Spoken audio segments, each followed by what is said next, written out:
Hi everyone, I'm Ken from CryptoTradingKS. If you're new, welcome, and welcome back KS family. Let's run the numbers. Bitcoin currently down 5.04% to 38,101. Ethereum down 5.82% to 2827.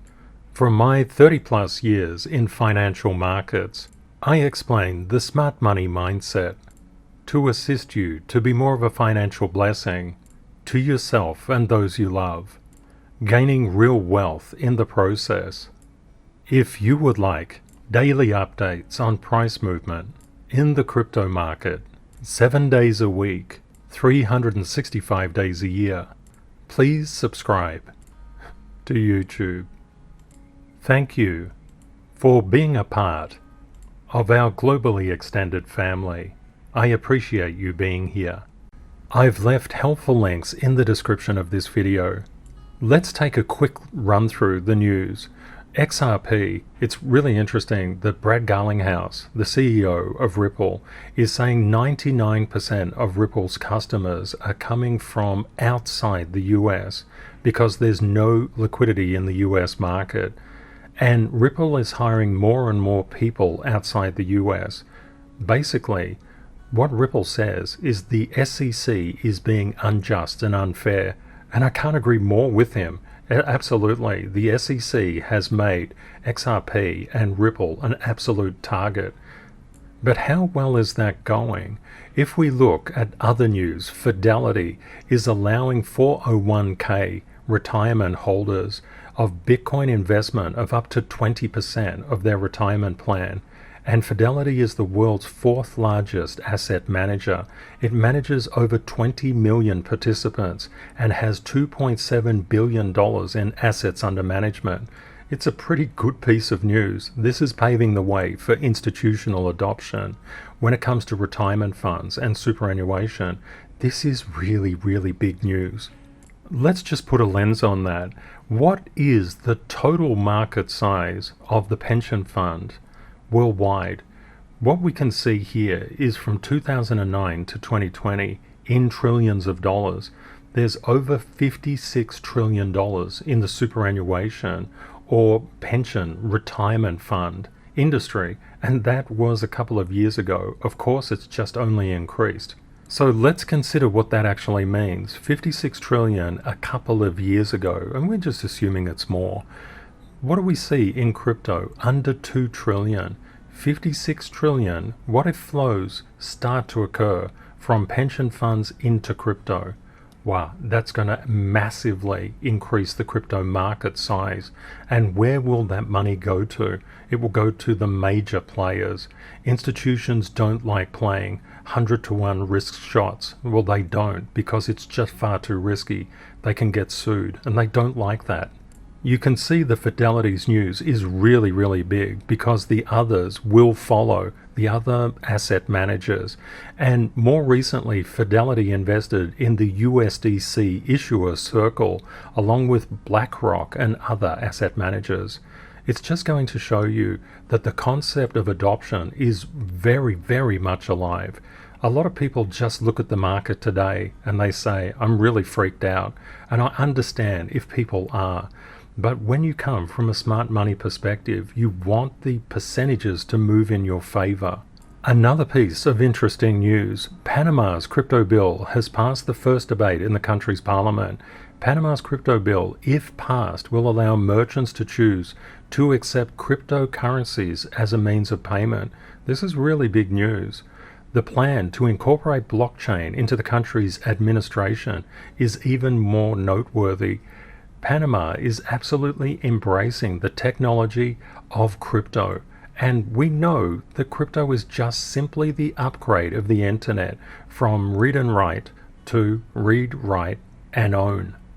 It's also noteworthy to understand that Portugal and Honduras have already adopted Bitcoin as legal tender. Mexico is examining what they're going to do with crypto. We talk a lot about adoption, and we've said that we've got decades and decades to go in the crypto space. When you look at the red days, it's important to contextualize what it means. A lot of people will be sitting on losses. since around November, the markets have been coming down, but there's always opportunities inside those markets. Yesterday, people were partying. Today, we've got the hangover. But the truth is, today, on days like today, are the days that you should be buying. That's what buy on red is all about. As the markets are pretty turbulent, you may want to sell on green for less than you would have before until things start to settle down. But the key is there's always ways to make money in every market. Let's have a look at this adoption curve. What we can see here is the internet adoption, and underneath it, crypto's adoption. We literally have decades and decades to run, and crypto is the next evolution of the internet. And the crypto adoption cycle itself, its own S-curve, is just starting to take off. And news like today about Fidelity and about Panama give us a concept of what adoption's going to look like. But I have more news for you. A lot of people became really concerned about Bitcoin's energy usage. It was bandied around by governments as the reason that Bitcoin could not be any form of payment system. For example, on the 15th of December 2017, the World Economic Forum, which is a policy body, said by 2020, Bitcoin will consume more power than the world does today. Wow. And there were other headlines floating around. Cryptocurrency mining harms human health as surely as traditional mining does in 2019. What about from the New Yorker? Why Bitcoin is bad for the environment, April 22nd, 2021. What about from the Guardian? Electricity needed to mine Bitcoin is more than used by entire countries. Let's have a look at how this actually plays out in reality. The Bitcoin Mining Council actually released their latest update. What you can see here, this really thin green line is the energy consumed by Bitcoin mining. Okay, and that's a kind of a little bit of a fraction, isn't it, to this blue area, which is total energy generated worldwide. Actually, global Bitcoin mining consumes 0.16% of the world's energy production. Hang on a second, didn't they say that it was going to consume all of it by 2 years ago? And this is from the World Economic Forum. Yes, it did. We didn't read that incorrectly. You can see how things change, and it's important to keep current. Actually, when we look at Bitcoin mining globally and its energy consumption, and then we parallel it to computer games and holiday lights, if you combine both holiday lights and computer games, Bitcoin mining consumes less than that. And that's a really fascinating point. Residential buildings, look at the energy consumption. Why aren't we doing something about this? Why isn't this a government issue to reduce energy consumption in residential buildings? Why are they picking on Bitcoin? And of course, they said in many articles that Bitcoin is very harmful for the environment. Wow, okay, well let's look at actually what is happening. If we look at global Bitcoin mining, 58.4% of the power mix is sustainable power. It's not like many countries. Bitcoin is much more sustainable than entire countries in proportion to its energy mix, and it is a global thing. So what happened? Back years and years ago, the mining rigs took a lot of power, but they've actually increased in efficiency 58 times throughout the past 8 years. That means Bitcoin mining is 5,814% more efficient over the last 8 years. This is pretty good stuff. What we're actually seeing is that Bitcoin and crypto, the entire crypto industry, embraces technology. It is a technology industry, and it's politically savvy as well. But does that mean there's less Bitcoin mining happening now because there's less volume? Let's check that out. Bitcoin mining hash rate. The power generated to secure the network is actually up 23% year on year, and energy usage is down 25% year on year due to an increase in efficiency of 63%.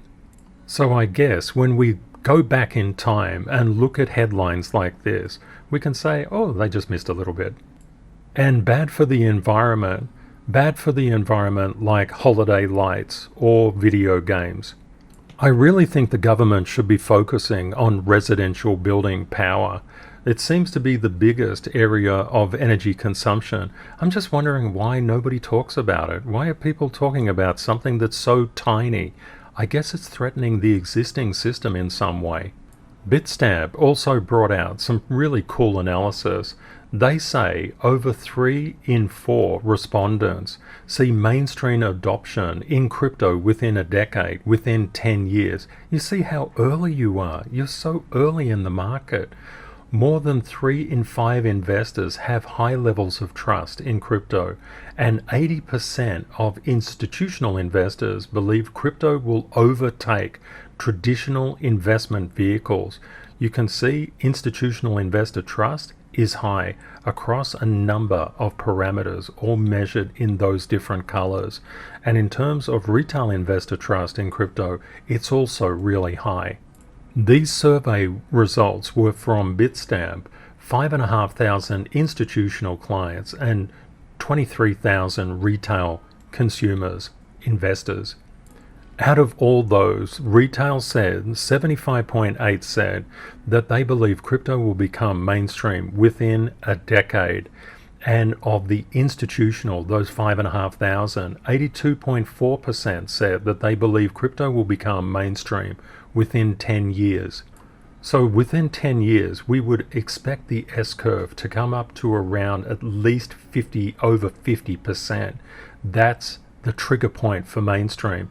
We're so incredibly low right now. We have massive, massive growth potential ahead of us.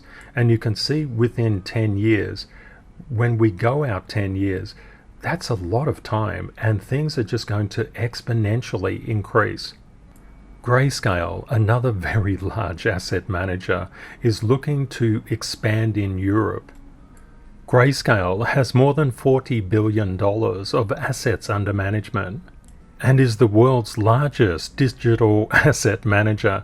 It has plans with the SEC to open a Bitcoin spot ETF. That open application with the Securities Exchange Commission is to convert GBTC, the Grayscale Bitcoin Trust, into a Bitcoin spot ETF that directly tracks Bitcoin as its underlying asset. This is fantastic news. But the SEC, just like it's doing with Ripple, just like it's doing across the entire crypto space, is dragging its heels. And what we've seen is that while the SEC slows down innovation in the US, other countries are picking up the slack. And that's why these really large fund managers are looking outside the US. I really, really hope the SEC gets its act together. Around the 1900s, the predominant form of transportation was a horse and a buggy, just like this guy. And what we actually saw is in New York, they were really concerned that the amount of manure from the horses would basically sink New York City. But this newfangled thing came along called a car. And of course, everybody was against it. Oh, can't have change. So the horse and buggy manufacturers had a really interesting idea. Let's just tow the car behind the horse. So look what happens if we fast forward 60 years. Where are the horse and buggies? They've gone. And it's just like the banking system right now. And what really caused this problem? It's the ATM started it, the automatic teller machines. What they did was just take people outside the branches. The banks in their infinite wisdom said we'll reduce costs by people just going to a hole in the wall, not a teller, and therefore we can fire the tellers. I did a finance degree myself, so finance is my background. I saw the banks doing this and I said, you're going to put yourselves out of business, because what will happen when people disassociate from the branch, from the human interaction, and then just start going online to do their transactions and then don't even go into a branch, the branch system will absolutely close down. You just won't need it. But actually what happens is there's no switching cost for customers as well. And all of this spurred the cryptocurrency revolution. It realistically came from the banks. The banks and their infinite wisdom as to how to cut costs have actually led to cryptocurrency. Of course, the banking industry doesn't like this very much. They want all the high fees that they attach to any transaction. They want to make their margins on every transaction, but crypto fixes that problem. And there's a very big vested interest by banks as well, because in terms of total market capitalization, the banking system is one of the largest industries in the world. Total market cap, over $7 trillion. You compare that to crypto, under $2 trillion. It's very, very large. And some of these big players, they're really big, and they don't want to give up dominion over what they have. They love their fees. We can just think about it like this. The banks are like the horse and buggies in the 1900s. Do we expect, as we go forward decades and decades, to see the banks exist in the form that they do now? Absolutely not. Technology changes and people have to adapt to it. Forward-thinking banks are already doing so, but a lot of the banks will be left behind. One of the things in the banking industry, the people at the top don't tend to embrace technology. They tend to be highly conservative because that's the nature of the thinking in the banking industry. Therefore, they're very late to the party when it comes to things like invention, the invention of crypto. You can see that there's a lot of seismic activity. The cryptocurrency industry could grow by leaps and bounds as it absorbs more of the pension fund market globally, stocks and bonds as well. Even gold is now trading on cryptocurrency through PaxG. Just bear this in mind. This is really important to understand, because what impacts price in the cryptocurrency industry? It's the money. It's the volume of funds flowing in. What is that actually tied to? It's tied to adoption. What's the adoption looking like? It's looking really, really good, and it has decades to play out as well. The question is, what's causing all this red inside the market? When we look at the main market, we can see there was an over-exaggeration of fear. It's pierced through this particular resistance line. The VIX is very, very spiky. So when we get these big upshoots, we are also likely to get big downshoots like this.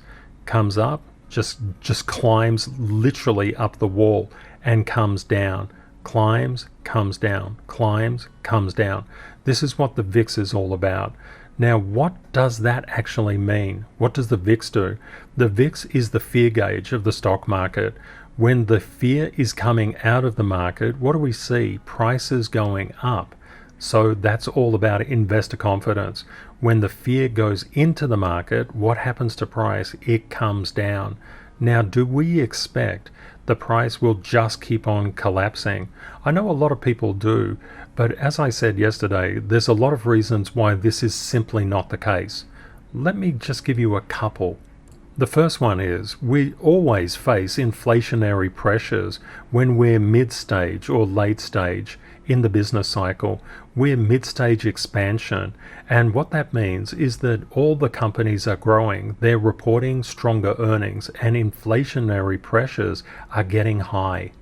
And when we look at the earnings beat data, 81% of Wall Street has beat their estimates. That means they've come in stronger earnings than expected. Now, what does that mean? It means when the earnings are strong, the market is strong.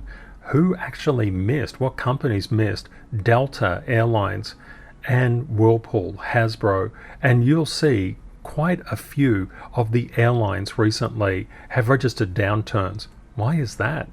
It's because we have so many C19 cases around the world. As of right now, there's over 510.6 million cases and over 6.2 million deaths. We can see the new daily cases starting to come down, which is fantastic, and the daily deaths starting to come down as well. If we have a look yesterday, there were only 400,000 cases around the world, and that's a really big reduction. We used to be clocking in at 3 million a day. We've seen a really alarming outbreak in Australia. You can see in terms of new cases, we're actually number 5 in Australia at the moment. And this is something that a lot of people don't actually understand. Because I'm in Australia and I talk to people out on the street from time to time, they actually don't know that there's any more COVID. They think it's all done and dusted. And in fact, in the US, they just recently passed laws allowing the airline carriers to take passengers who are COVID positive. So what we can see is we've had an overshoot in fear, but fundamentally the economy is quite strong. What will happen at some stage, we'll get a sharp reflection of angles, and it will at least come back to this resistance line. That's important. We want to get over this resistance line, of course, but the key is we'll come back to it at some stage. When we actually look at this, a lot of people, when we get this rally, will be talking about moons and rockets and all sorts of things. We do need to pay attention to if price gets over this line. But why is this important? Why is this line important?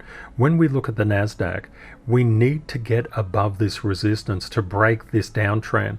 What we're getting is really spiky, fear-based spikes, causing price to fall dramatically. This is what we live for as a community. And a lot of people have come in late to the community, so they've not had the opportunity to get into that mindset of catching falling knives and riding the bounce up. If we look at the market, crypto market yesterday, everything was green across the board. That was a sell on green day. And it's really hard for people to do that. It's really hard for people not to sell on red. Like a lot of people look at the red market and say, I'm out of here. They see this and they say, oh, I'm losing money. I can't bank a loss. I must get out and maintain my profit. What professionals do, they actually buy at a loss. They're borsogging, they're buying on red, and the redder, the better. That's rule 622, the redder, the better. And it's really important rule as well because it puts the price action, the percentages in your favor. For example, if a crypto was 10 and it dropped down to 5, that's a 50% decrease. And that happens all the time in crypto. You must expect that. It's not like the stock market, but crypto is very forgiving as well. It will repair itself and come back up to 10 fairly quickly. And we see this all the time in the crypto space. The rise from 5 back to 10 is 100% increase. You always want to get those sharp sell-offs. They're absolutely beautiful to buy, and you can keep things tight until the NASDAQ actually exceeds that resistance level. You need to trade tightly. I believe things will start bouncing around. We'll see a decrease in fear. But is that a certainty? No, it's not. There are no certainties in financial markets, so we must be careful. We've seen a little bit of weakness here, a little bit of unexpected weakness, but the institutions love playing these games. They want people to go short, especially retail. When people say it's a certainty, the price will move in either direction, either up or down. That's when smart money, investors and traders start thinking about reversals. And we know all investors become traders anytime they buy or sell. So what is going on here? What's going on inside the market? We've had a severe overextension in, for example, fear came down and down and down and down and then didn't go up much. That was a big problem. That's why I drew this particular box in there. And I said, in order to be healthy, fear must come back to this area. And it didn't. And what did we see? Because it didn't, we had much more of a sell-off and much more of a spike in fear. That's why we want healthy markets all the time. And we've seen bond prices just go absolutely nuts to the downside and yields nuts to the upside. This is unhealthy.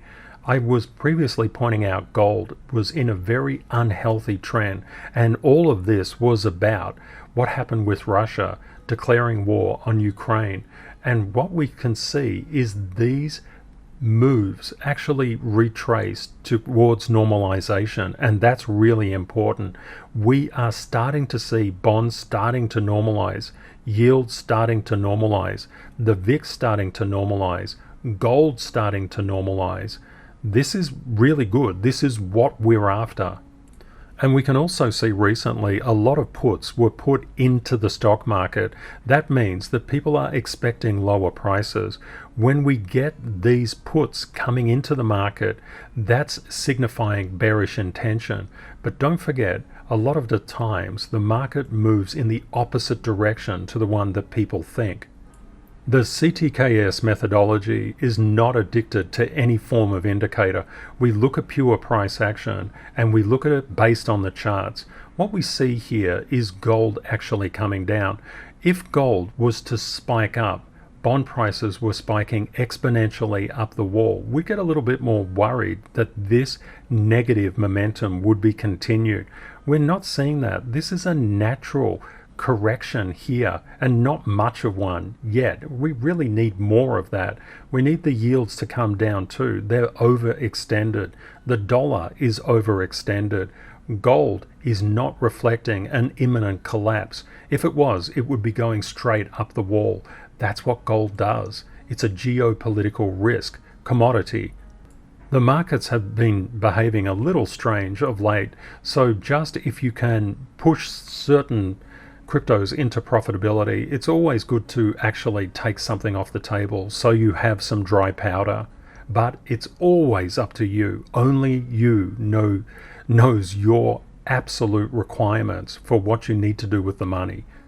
A big fear in the market at the moment is that inflation is just going bananas, and if it goes bananas, the Fed will have to step in and do something about it and play a heavy hand. What have we seen with the 10-year and the 5-year break-even inflation rate? They've both come down. That's actually a good sign. That signals to the Fed, okay, our policies are working. And don't forget, the policies are all about words first and actions later. A lot of people get it confused and say, well, when the policy is actually implemented, then the change will occur. The change occurs as they speak to the policy. We have a little bit of delay in these government statistics, but we can see the M1 and M2 money stock going up. The CPI is also going up. I had a question in the comments, is the CPI a really good measure? No, it's a shocking measure. It's absolutely shocking. And many people know that the CPI is much higher, but this is what we need to go off because it's what government policy goes off as well. And a lot of people expected massive drop-offs of the Fed balance sheet. We can see that's not actually occurring at the moment. It's going more, it's starting to curve over, but it's still going. The markets are always choppy. If we look at the choppiness, this is Bitcoin, we can see that Bitcoin had some really huge retracements, 30-40% retracements on its way to the top. And then this over 50% retracement, but followed by an in excess of 100% gain. Always remember, there's always an opportunity in the market, especially crypto, because it turns around so quickly. One of the things that I found over many years in the stock market, if you get caught in a losing trade, you may have to hold on to it for a year or more. In crypto, things can repair very quickly. In a matter of days, you can see a lost position that you may have had for months just turn around. And a lot of people think that you can have some kind of methodology that means you will never ever have losses. That is zone 1 and zone 2 thinking. Markets demand the tuition fee of losses and everybody pays it. Even the greatest investor in the world, Warren Buffett, He paid a lot of losses and continues to do so. And he doesn't try to time the market. He just basically says, okay, I'm in this for the long haul. When he talks about sell-offs and trying to avoid black swan events, he says, I don't even bother.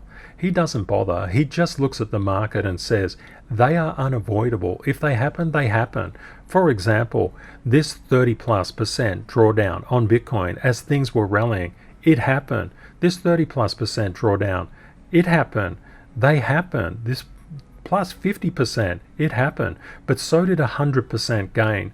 A lot of people focus on, I don't want this negative, but they don't realize that when you buy down here in this area, when price turns around, you will do really well. And we just need to keep our eye on the technical structure of the market. Let's have a look at Bitcoin. A lot of people said that it would be coming back into B from A. Well done to those people.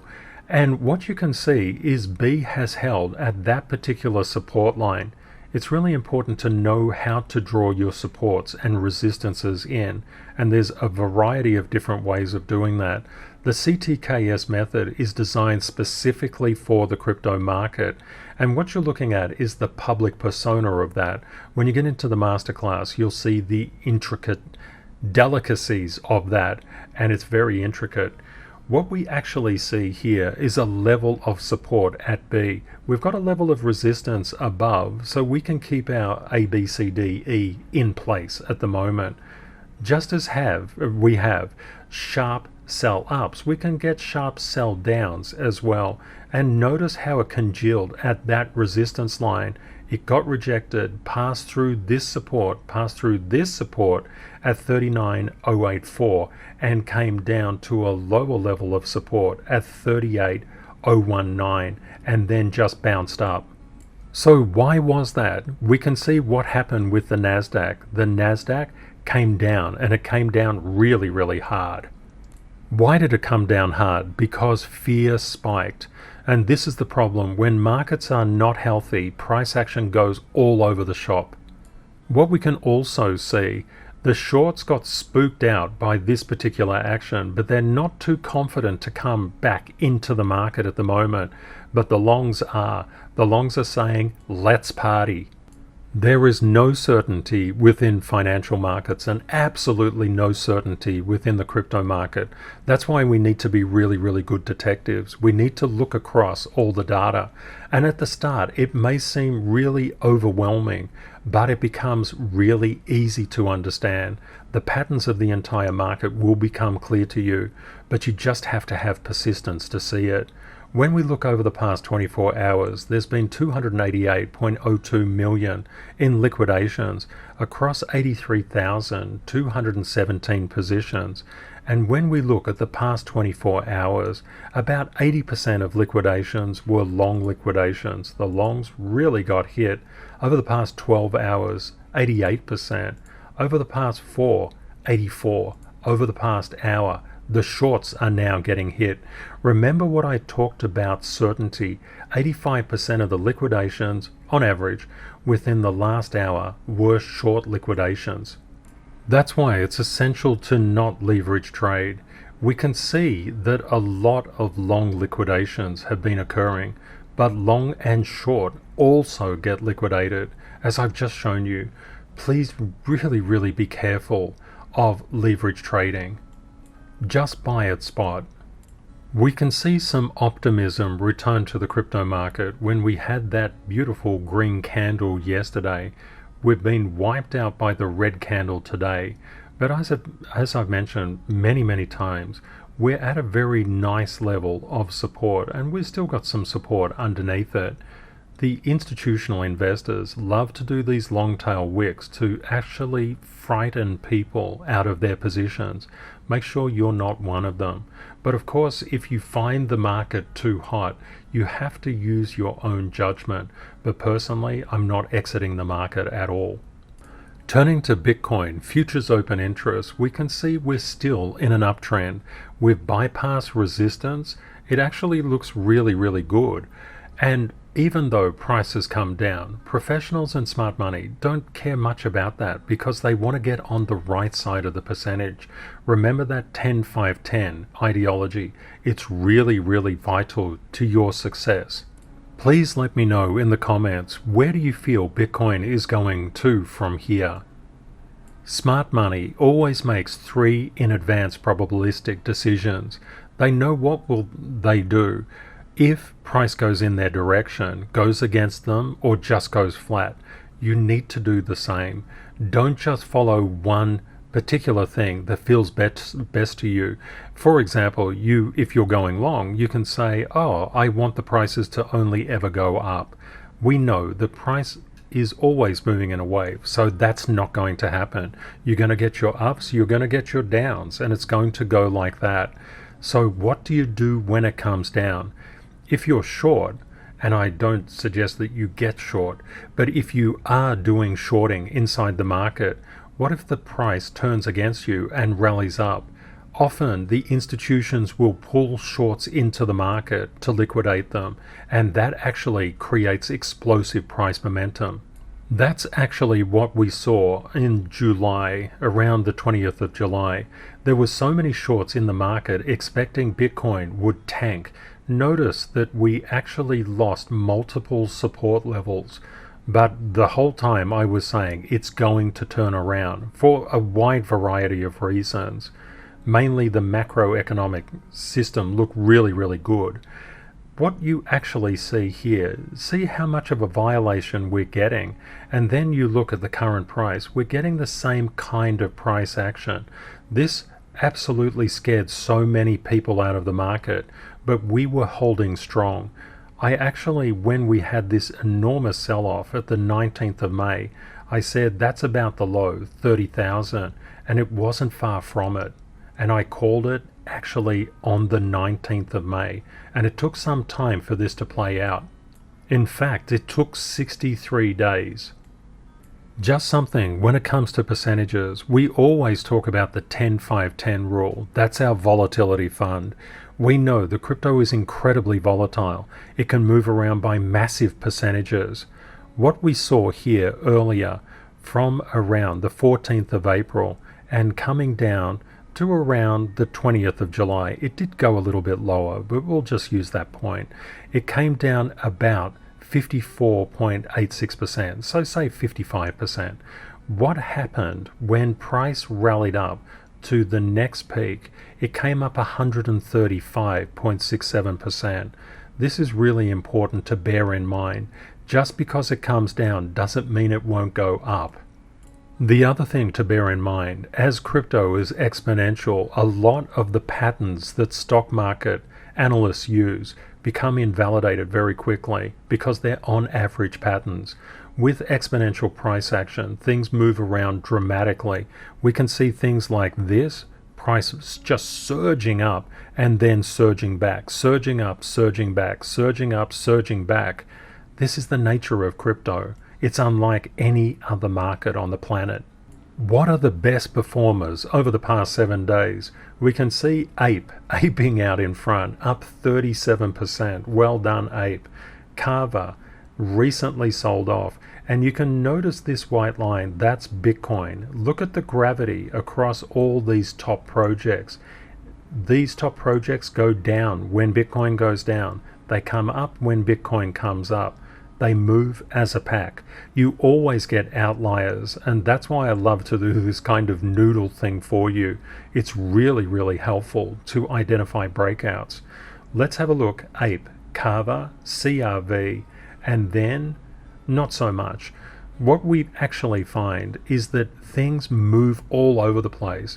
If we were looking yesterday, there were so many particular cryptos that did so well. Look at how things can change in a day. That's why we buy on red, sell on green. Just lock the percentage that you're happy with in and just compare it to bank interest. If it's above 0.00001%, you're probably doing quite well. Let's have a look across the top cryptos. What we saw was Bitcoin rallying into that resistance and then getting rejected down. And we always say we can't predict what will happen, so we use probabilities. We just expect. We plan for the best but expect the worst. That's why we're always buying at layers of support. We want to capture these long tail rejections. They're worth a fortune in the crypto market. They're literally the golden goose that laid the golden egg. In fact, why don't we introduce a new character? We'll have a golden egg character. When you see these spikes down, they're golden eggs. To the upside, they're also golden eggs. That means you need to cash them out. But of course, it takes a lot of understanding and knowledge to do this. Let's have a look at Ethereum. Ethereum is coming back to its main support line. Binance Coin is pretty much doing the same, but as we see, all cryptos, with the absence of about 1%, obey Bitcoin's gravitational pull. XRP is also just aligning itself with Bitcoin's gravity, and we see the same thing with ADA coming back to support. Very, very few people would have thought when ADA was doing this, it would come back to this basic level. And this is crypto. This is what we have to understand.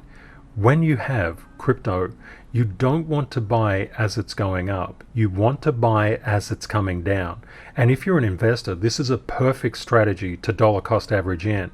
You don't want to do it at a specific period of the month, like the third Thursday or something like that.